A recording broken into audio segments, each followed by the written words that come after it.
Welcome to this deep dive.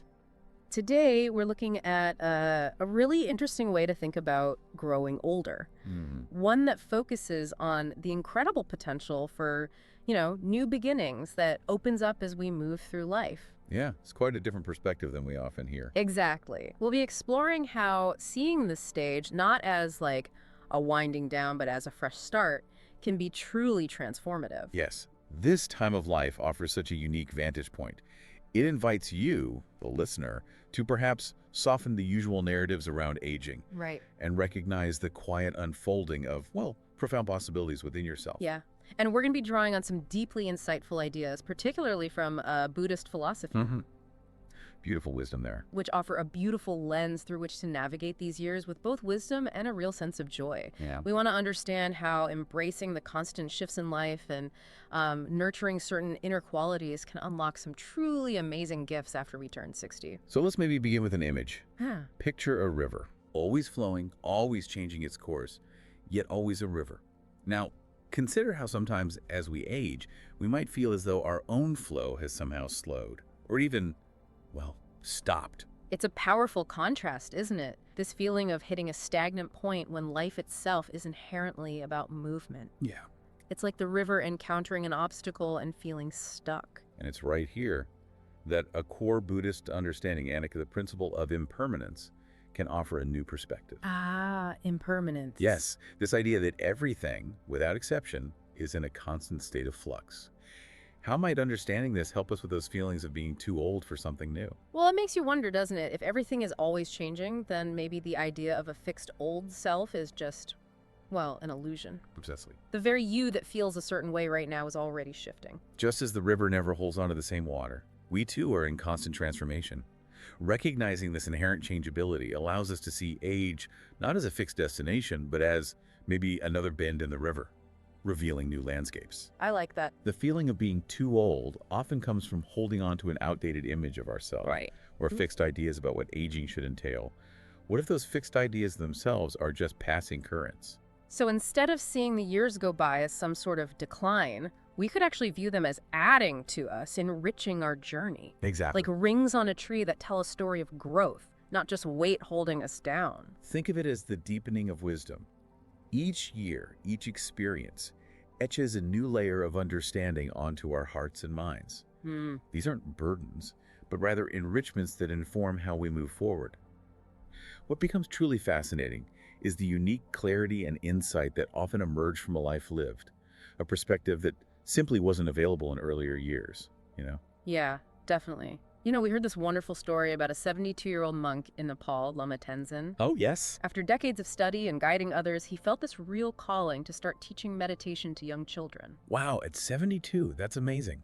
It's such a beautiful example of someone embracing a completely new direction quite late in life. What resonates so deeply in Lama Tenzin's story is how his age seemed not to be a barrier, but perhaps even the very foundation of his new endeavor. Right, all that experience. His years of practice, his profound understanding of the human mind, likely informed his patient and compassionate approach to teaching children. This raises a compelling question for you, the listener. What unique strengths, what well-honed tools have you gathered over your years that are perfectly suited for some new path you haven't yet considered? It really shows that the possibility for new beginnings doesn't have an expiration date, does it? Not at all. And as you said, those years likely brought him a level of resilience and a unique perspective he wouldn't have had when he was younger. Exactly. Lama Tenzin's journey beautifully illustrates that learning and growth are not confined by a number. In fact, the resilience cultivated over a lifetime, the deeper understanding of our own strengths and limitations becomes invaluable when venturing into new territories. It allows for a different kind of engagement, perhaps less driven by external pressures and more by an intrinsic sense of purpose. It's interesting how society often promotes this idea of slowing down as we age, almost as if we're expected to become less active, less engaged. That pressure is real. And this is where the Buddhist concept of shunyata, or emptiness, offers such a different perspective, doesn't it? It does. It's not about a void, like nothingness, but about freedom from these fixed ideas. That's a vital distinction. Shunyata invites us to see beyond the rigid definitions and societal expectations that we and others often impose, including those surrounding age. Okay. It suggests that our potential isn't limited by these constructs. If we connect this to a larger understanding, the belief that age dictates our capabilities is itself a fixed notion, a self-imposed boundary. Right. Shunyata offers a liberation from this, opening us to a realm of possibilities that exist regardless of the years we've lived. What fixed belief about aging might you be ready to release? That's a powerful question. I really like the image of a tree you mentioned earlier. Ah, yes. We don't value a tree solely by its height or the number of rings it holds. We appreciate its strength, its beauty, the shelter it provides. Each ring simply tells more of its unique story. What's insightful here is the inherent worth we recognize in the tree's longevity. The rings are a testament to its resilience, its capacity to weather storms and adapt to changing seasons. Mm. Similarly, our years accumulate not as markers of decline, but as signs of endurance, of lessons learned and challenges navigated. This invites you, the listener, to consider. How can you actively acknowledge and appreciate the rings of your own life? What stories of strength and growth do they tell? It really makes you think about how we can tap into that accumulated wisdom to shape what comes next. Yeah. I think it begins with consciously shifting our focus, Yeah. intentionally moving away from dwelling on what might feel like losses, Right. It's easy to focus there. and truly celebrating the richness of what we've gained, the skills we've honed, the relationships we've nurtured, the invaluable lessons life has offered. That shift in perspective is fundamental. Often, our attention gravitates towards perceived diminishing capacities, while the vast reservoir of experience and understanding we've accumulated goes unnoticed. So true. If we connect this to a wider view, actively celebrating these gains becomes a powerful affirmation of our ongoing value and potential. It reframes aging not as a subtraction, but as a profound addition. And there's a lovely, simple practice suggested, taking a few quiet moments each day to reflect on 3 things we're genuinely grateful for. Ah, gratitude. So powerful. It seems like such a small act, but it's so deeply connected to those Buddhist teachings, helping us recognize the abundance that already surrounds us and gently opening us to envisioning future possibilities. What's illuminating here is the quiet power of consistent small acts of mindful attention. Gratitude, from a Buddhist perspective, cultivates a deep appreciation for the interconnectedness of all things. It gently shifts us away from a focus on what's lacking and towards a recognition of the fullness of our present moment. This daily reflection acts as a subtle anchor, grounding us in the positive and making it easier to see and move towards new horizons. So as we return to that image of the river of time, it really comes down to a choice, doesn't it? It does seem that way. Do we resist the current, feeling stuck at a certain bend? Or do we choose to embrace the flow and see where it gently carries us? The river metaphor is indeed so fitting. The current of life will continue to flow regardless of our resistance. The true choice lies in how we navigate that flow with fear and regret, or with openness and a quiet curiosity. Embracing the current requires a willingness to release our grip on the familiar and trust in our innate ability to navigate uncharted waters, empowered by the wisdom we have already gathered. So as we come to the end of this first part, I think the core message is really about recognizing that the beauty of aging lies in realizing we are actually enriched by all that we have experienced. Every line, every gray hair carries a story of strength and enduring growth. Precisely. Aging is not a fading away, it is a deepening. Each sign of age is not a mark of decline, but a testament to our resilience, our inner strength, and the unique journey we have traveled. It's an invitation to recognize the profound richness and complexity of our lives. Okay, so in the second part, let's continue exploring this idea of our life experiences. We've talked about them as enriching layers, and another way to consider them is as threads woven into a tapestry. Ah, that's lovely. Each experience, whether joyful or challenging, coming together to create the unique and beautiful design that is our life. That is a beautiful and gentle way to see it. And often, as we age, we might tend to focus on some of those threads as being worn or frayed, representing difficult times or perceived shortcomings. Yeah, that's easy to do. But what's truly revealing is the potential held within each and every thread, regardless of its texture or color. Absolutely. It's about recognizing that inherent potential and understanding how practices like rituals, mindfulness, and living with a clear intention can help us unlock new possibilities, almost like reweaving those threads into something new and vibrant. What becomes clear here is the element of our own agency. We are not merely passive recipients of our life experiences. We possess the capacity to engage with them in ways that can shape our present and our future. Right.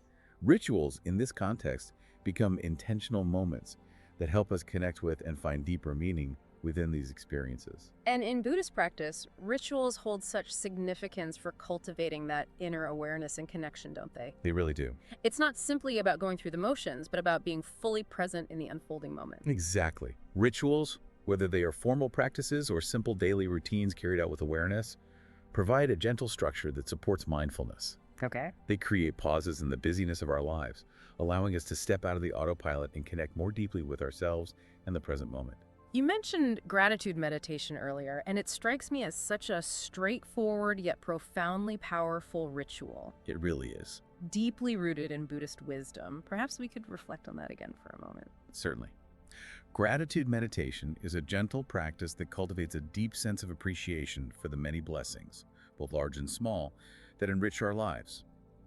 It is remarkably simple, yet its effects can be transformative. How so? Well, it involves intentionally focusing our attention on those things for which we feel grateful, allowing ourselves to truly feel the gentle warmth of those positive emotions. And earlier you guided us through a brief moment of visualization. Maybe we could revisit that quiet space, those deep breaths, and gently focus on those three things we're grateful for, perhaps imagining them radiating a soft inner light. Yes, that gentle visualization can indeed deepen the experience. Yeah. By bringing those elements of gratitude to our inner awareness and imagining them glowing with warmth, we engage our senses and emotions more fully. Oh. It becomes a way of imprinting the feeling of thankfulness more deeply within our hearts. And you explain the psychological benefits, how it can actually encourage a more positive wiring in our brains. That's right. And then from a Buddhist perspective, it connects us to this profound understanding of interdependence, that we are all interwoven. Precisely. Psychologically, consistent gratitude practice has been shown to foster feelings of happiness and overall well-being. From a Buddhist viewpoint, it cultivates a recognition of our interconnectedness. The things we are grateful for often involve other people, the natural world, or opportunities that arise from a web of relationships and circumstances. This understanding nurtures compassion and a sense of belonging.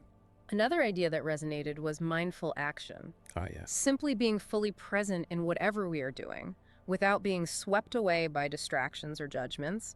The example of mindfully preparing a meal was so relatable. What's revealing here is how mindfulness transforms even the most ordinary tasks. When we engage fully with the present moment, whether it's the gentle rhythm of chopping vegetables or the warmth of soapy water on our hands, Yeah. these activities become opportunities for focused attention and even quiet joy. It's about bringing our full awareness to the sensory experience, noticing the textures, aromas, and sounds. And it's not just for those small everyday things, is it? We can bring that same mindful awareness to larger aspirations. Definitely. Like that gentle idea of writing a memoir. Starting small, staying consistent, simply allowing the process to unfold without pressure. Exactly. The principle of mindful action encourages us to approach larger goals with a sense of gentle presence, breaking them down into smaller, more manageable steps. Right, less overwhelming that way. By focusing our full attention on the present moment of action, rather than being overwhelmed by the entirety of the task, we build momentum and reduce feelings of anxiety or procrastination. It's about being fully present with each word written, each note played, each seed planted. We also heard the inspiring story of Margaret Chen, the retired librarian in her 70s who traveled solo to Kyoto. Oh, Margaret's story, yes. Lovely. It's such a beautiful example of embracing the unfamiliar and discovering a renewed sense of purpose. Margaret's story beautifully illustrates the quiet power of stepping outside of our familiar routines, regardless of our age. Her willingness to embrace new experiences and unfamiliar customs led to a profound sense of discovery, not only of a new culture, but also of her own inner resilience and capacity for growth. And you connected that to the Buddhist idea of right effort, finding that gentle balance. Yes, right effort. Putting in the necessary energy without becoming overly attached to a specific outcome, simply valuing the journey itself. What's key here is a distinction between forceful striving and gentle perseverance. Right effort is about finding a sustainable level of engagement, where we are dedicated to our intentions but not consumed by them. Okay. It's about appreciating the process of learning and unfolding, recognizing that setbacks are a natural part of any journey. So how might we gently incorporate that right effort into our own lives?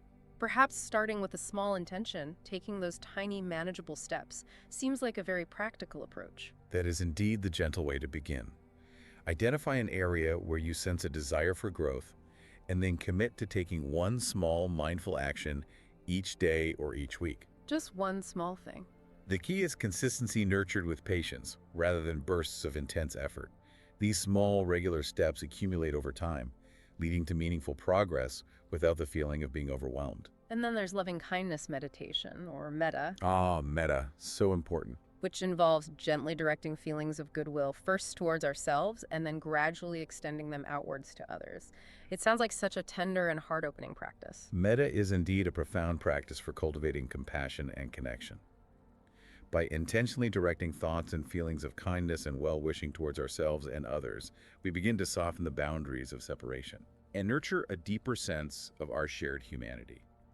It's a gentle way of actively cultivating positive emotions and tending to any feelings of anger or resentment with warmth. It really emphasizes this idea that by weaving these gentle rituals and practices into our lives, we are building a quiet foundation for a life rich with meaning and possibility, regardless of our age. Absolutely. These practices are not just abstract concepts, they are gentle tools that we can actively use to shape our experience of aging. They help us to cultivate inner resources that support us in navigating the inevitable changes and challenges that life brings. You also touched on the fact that resisting change is such a natural human experience. Oh, very much so. And the Buddhist concept of non-attachment, gently holding our plans, understanding that life is inherently unpredictable, seems so vital in navigating that resistance. What becomes clear here is the inherent dance between our desire for stability and the ever-changing nature of reality. Non-attachment isn't about not caring or not making plans. Right, that's a common misconception. It's about recognizing the impermanent nature of all things and cultivating a gentle willingness to adapt when circumstances shift. It's about softening our rigid grip on how we think things should be. I really appreciate the image of planting a garden. Yes. We offer our care and attention, we nurture it, but ultimately we must also accept that there are elements beyond our direct control. That is a very gentle and wise analogy. We can prepare the soil with care, plant the seeds with intention, and provide water and sunlight. But the actual growth is influenced by a multitude of factors beyond our direct influence. Yeah. Our role is to create the conditions for flourishing while remaining open to the unfolding process, whatever form it may take. And the story of David Kim, the artist who experienced loss of vision later in life. Ah, David's story. So moving. And found new ways to express his creativity through tactile art forms is such a moving example of accepting that impermanence and discovering new avenues of expression. David's story is a tender testament to the human capacity for adaptation and creativity in the face of significant change. His willingness to embrace a new way of engaging with his art, rather than being defined by his loss of sight, beautifully exemplifies the spirit of Annika, the gentle acceptance of impermanence and the transformative potential that lies within it. So, as we conclude this part, it feels as though integrating these principles isn't just about looking back and honoring our past, but really about gently paving the way for a future that is still filled with joy, still filled with fulfillment, and seeing aging not as a closing chapter, but as a continuous deepening and a gentle invitation for further exploration. Precisely. It's about recognizing that our journey is ongoing, and that each stage offers unique and quiet opportunities for growth and discovery. By embracing these gentle principles, we move towards a future not defined by limitations, but by the richness of our experiences and the wisdom we have quietly gained. Okay, so in our final part today, we're going to focus on joy. And the beautiful symbol of the lotus flower rising gently above muddy water. Ah, the lotus. Such a powerful symbol. It's such a potent image of purity and resilience, and I think it speaks so beautifully to the potential for transformation, especially in the later stages of life. The image of the lotus is indeed profoundly evocative. It reminds us that even amidst life's challenges and complexities, beauty and growth are not only possible, but can truly flourish. Right. The muddy water, representing the difficulties we navigate, actually provides the very nourishment that allows the lotus to blossom in its fullness. This resonates deeply with the experiences of later life, where we may have encountered significant trials. It highlights that joy isn't just a fleeting feeling, is it? No, not at all. It's described as this gentle force that illuminates our path forward, almost like a quiet bridge to all sorts of new possibilities. That's a tender and important understanding. Joy isn't merely about experiencing pleasant sensations. It's a deeper, more sustained state of being that gently fuels our engagement with life. It acts as a quiet compass, guiding us towards activities and connections that resonate with our most authentic selves. And there's a distinction made between fleeting happiness and the sukha, or genuine happiness, in Buddhism. Could you elaborate on that gentle difference? Well, sukha differs from fleeting happiness in that it is not dependent on external conditions. Okay. Inner peace. It arises from inner peace, a quiet contentment, and a sense of purpose. It's cultivated through gentle practices like mindfulness and gratitude, allowing us to find joy even amidst life's inevitable ups and downs. So it's more stable. It is a more resilient and sustainable form of happiness rooted within. So this deeper joy, the sukha, really acts as both a quiet guide, showing us what to move towards, and a gentle catalyst, giving us the inner energy to actually do so. Precisely. When we connect with this genuine sense of joy, it clarifies our inner priorities and provides the gentle motivation to pursue our passions and strengths. Right. It becomes a self-sustaining cycle. Engaging in activities that with joy further nurtures our inner sense of well-being. We heard the story of Evelyn Park, the retired principal who found such quiet passion and connection through learning calligraphy Yes, Evelyn's story. after experiencing loneliness. It beautifully illustrates that gentle ripple effect of joy. Evelyn's story beautifully illustrates how pursuing something that brings us personal joy can have far-reaching and positive consequences. Not only did she find individual fulfillment in calligraphy, but she also gently created a community by sharing her passion with others. Which is lovely. This echoes the Buddhist principle of interbeing, the understanding that our well-being is deeply interconnected with the well-being of all. It's remarkable how nurturing that quiet joy within ourselves can then naturally extend outward and gently enrich the lives of those around us. Indeed, our inner state has a direct and often unseen impact on our interactions with the world. When we cultivate joy within, we bring a more positive and gently engaged presence to our relationships and our communities. This interconnectedness means that our own inner joy can become a source of quiet inspiration and happiness for others as well. But how do we nurture that joy when we are also navigating challenges? The practice of equanimity, remaining calm and centered, feels so important here. Equanimity is the gentle capacity to maintain inner balance, even in the face of life's difficulties. It's not about suppressing our emotions, No. but about observing them with a sense of quiet detachment, recognizing their impermanent nature. The image of a steadfast mountain, unmoved by the changing weather, is a very apt one here. Okay, I like that.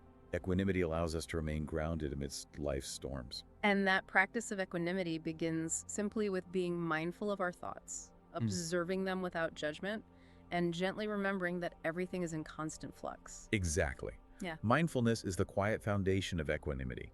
By paying gentle attention to our thoughts and feelings without being carried away by them, we create a space for perspective. Right. Remembering the principle of anicca that all things are impermanent helps us to avoid clinging too tightly to difficult emotions or becoming overly attached to fleeting pleasures. There is a very gentle and practical suggestion, identifying one activity that brings us joy and dedicating just 10 minutes each day to it. Just 10 minutes? Really paying attention to those positive sensations. That small, consistent act of engaging in something that brings us joy can create a significant and gentle shift in our overall well-being.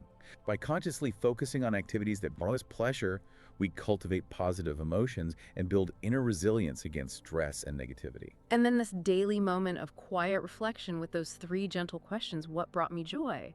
How did I respond to challenges with equanimity? What am I grateful for? It feels like such a peaceful way to integrate these ideas. That daily reflection serves as a gentle way to intentionally cultivate both joy and equanimity.